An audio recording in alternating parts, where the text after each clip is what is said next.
Olá, pessoal. Então, hoje eu vou falar sobre tecnologia de carnes e derivados para dar sequência aí às tecnologias, né? Nós já tivemos tecnologia de frutas e hortaliças, tecnologia de leite, tecnologia de queijo e agora nós vamos dar continuidade à tecnologia de carnes e derivados.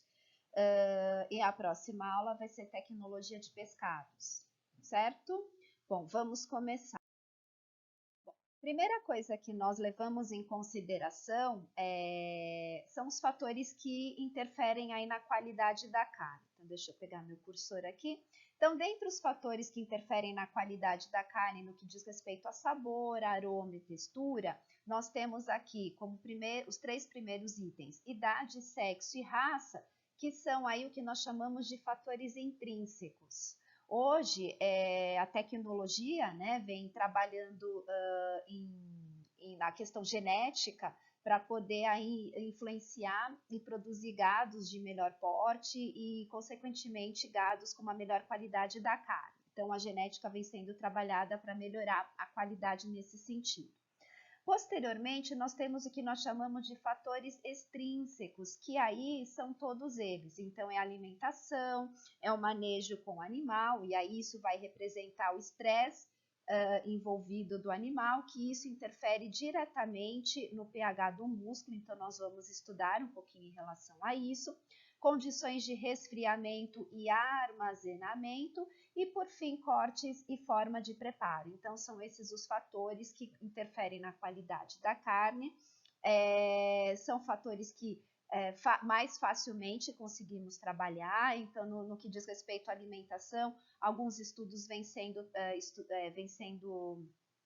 mostrando que a adição de vitamina E e triptofano interfere na qualidade da carne, então melhora a qualidade da carne em alguns quesitos.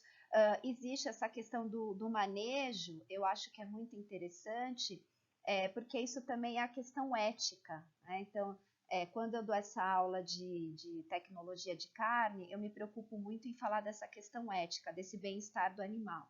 E tem uma pesquisadora, doutora Temple Grandin, inclusive já até tem o filme dela que ela mostra essa questão, né, essa questão da importância de se ter o cuidado com o animal, não só pensando na qualidade da carne, mas também por conta desse bem-estar com o animal. Então, eu penso, né, eu sempre valorizo essa questão de que, já que vamos oferecer carne no mercado, então que esse animal ele seja bem tratado. Então é isso que ela traduz, né? Isso que ela investe. Ela é uma pesquisadora bem famosa. Então eu vou deixar depois mais para frente um vídeo dela, né? Mostrando um pouquinho dessa preocupação que ela tem com os animais. Então falando a questão do estresse, isso vai representar aí uma interferência sobre o pH, e inclusive sobre o pH e rigor mortis, inclusive interferindo na qualidade da carne no pós-morte, né? Então, são fatores aí que vão interferir na qualidade da carne. Bom, a carne, então, ela é um tecido muscular, formada aí vai depender do tipo de carne, do corte, enfim, que tem uma maior quantidade aí de água, tanto é que quando a gente cozinha se perde, né, tamanho, enfim, porque você tem a perda dessa água. Em termos de proteína, varia de 16% a 22%, em termos de gordura, de 3% a 13%, e as cinzas é bem menor, porque aí correspondem aí às vitaminas e minerais. Então, em termos de gordura, também varia em função do corte, que vai depender, inclusive, da raça, que vai depender do sexo e assim por diante.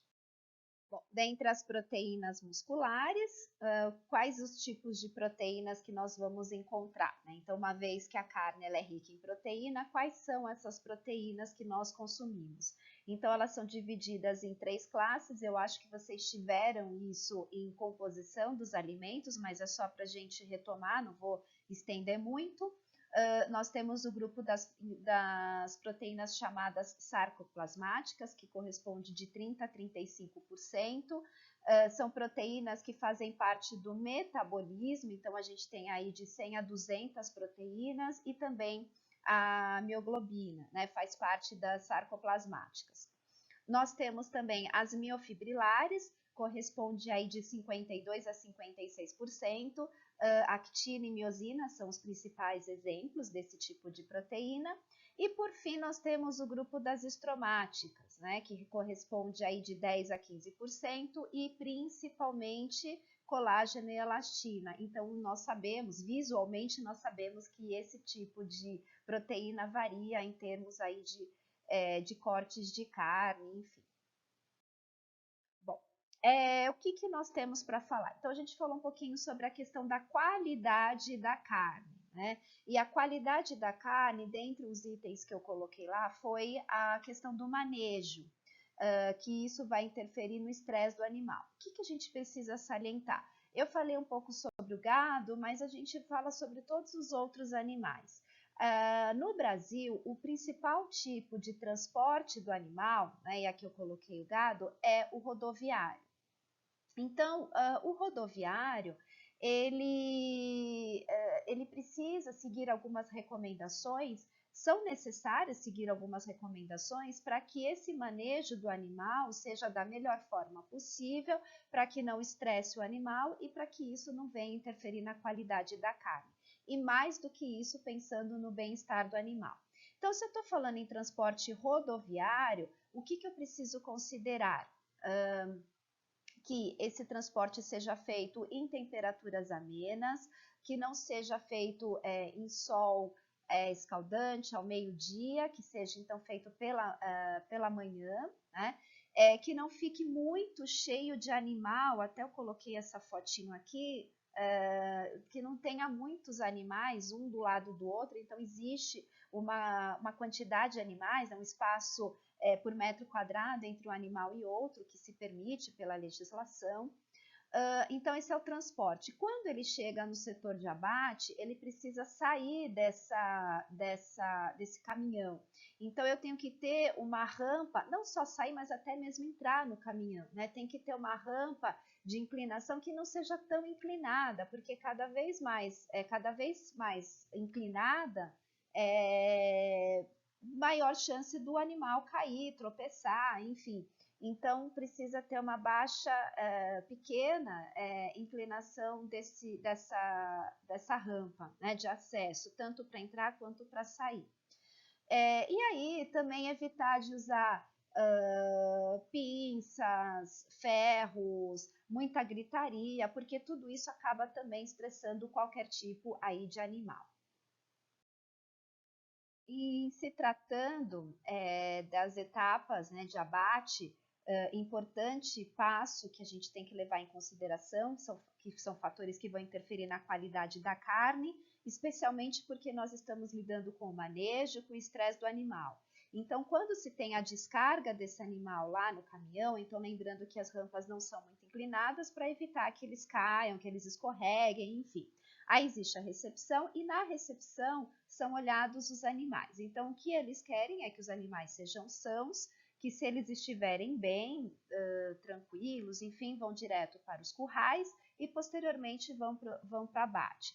Quando vão para os currais, é importante lembrar que nesse momento aqui, hoje se discute a questão do jejum.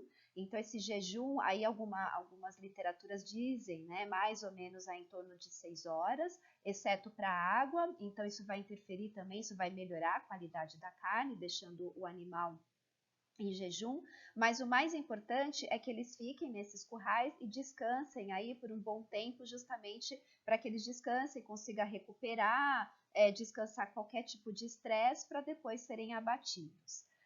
Agora, se eles estiverem duvidosos, mas ao mesmo tempo já ter certeza que eles estão sãos, aí vai seguir o mesmo processo.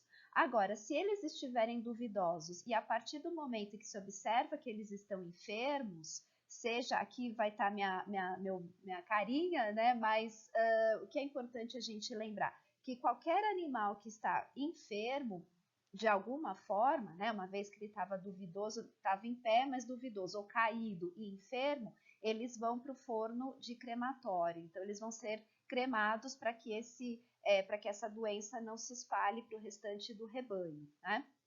Agora, se estão caídos, justamente porque pode ter tropeçado, pode ter rompido, né,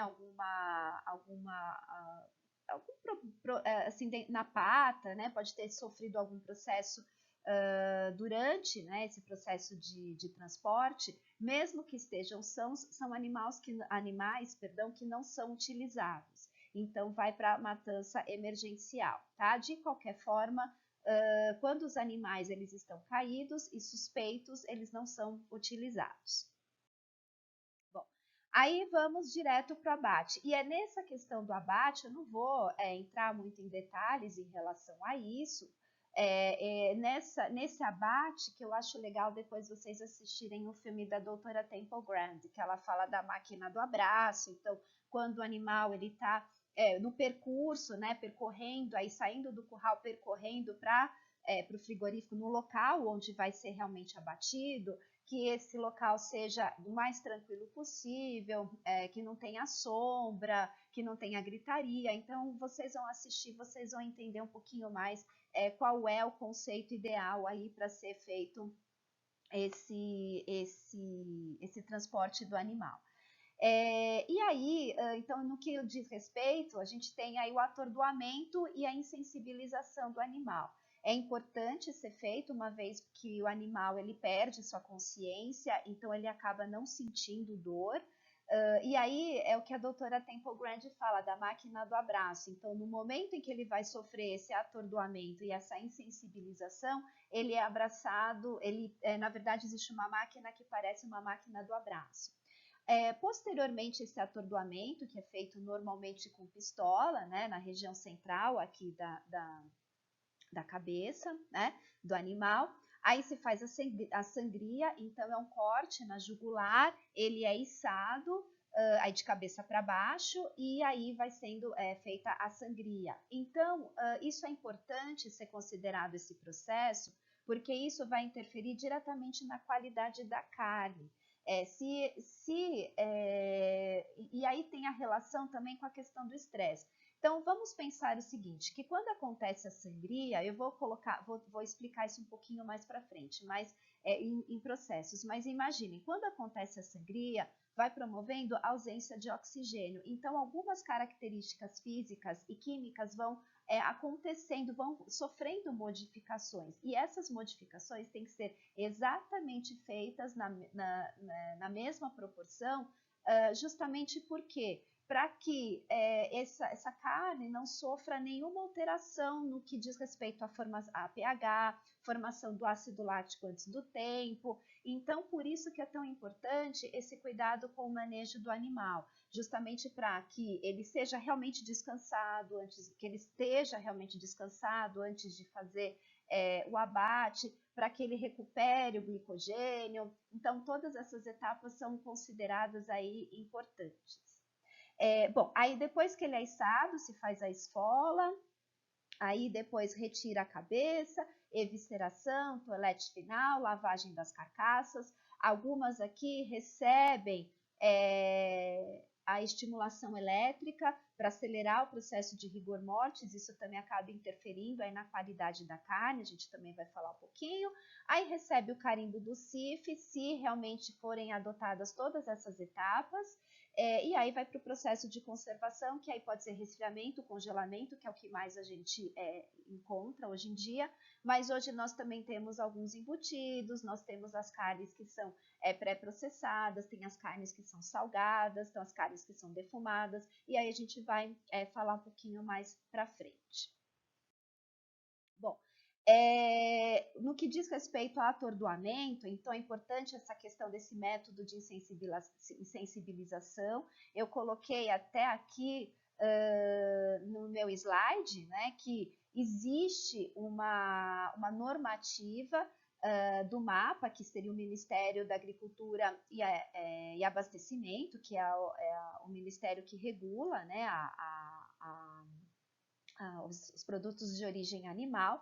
e eles obrigam a utilizar métodos de insensibilização. Então, dependendo do porte do animal, eu tenho que obrigatoriamente utilizar um determinado tipo de processo de insensibilização, de atordoamento. Então, não dá para eu pensar mais que o animal vai receber uma paulada, não dá para eu pensar mais isso. Se acontecer alguma coisa fora desse quesito, né, fora do que a gente diz que é o que é autorizado aí pelo Ministério, pelo MAPA, aí ele não recebe o carimbo do CIF, então ele não consegue comercializar, tá bom?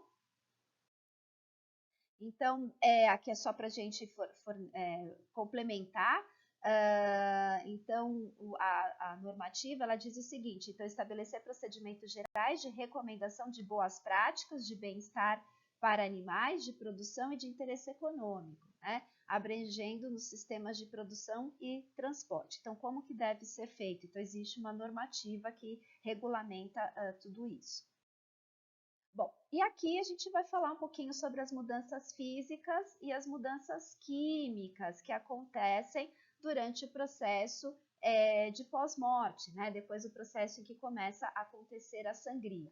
Então, o que eu falei para vocês, começa a haver a interrupção de fluxo sanguíneo por conta da sangria, então a gente tem um menor fornecimento de oxigênio e nutrientes, e, de alguma forma, interrompe a eliminação de metabólitos celulares. Então, tudo isso vai modificando, vai promovendo aí as características químicas e físicas da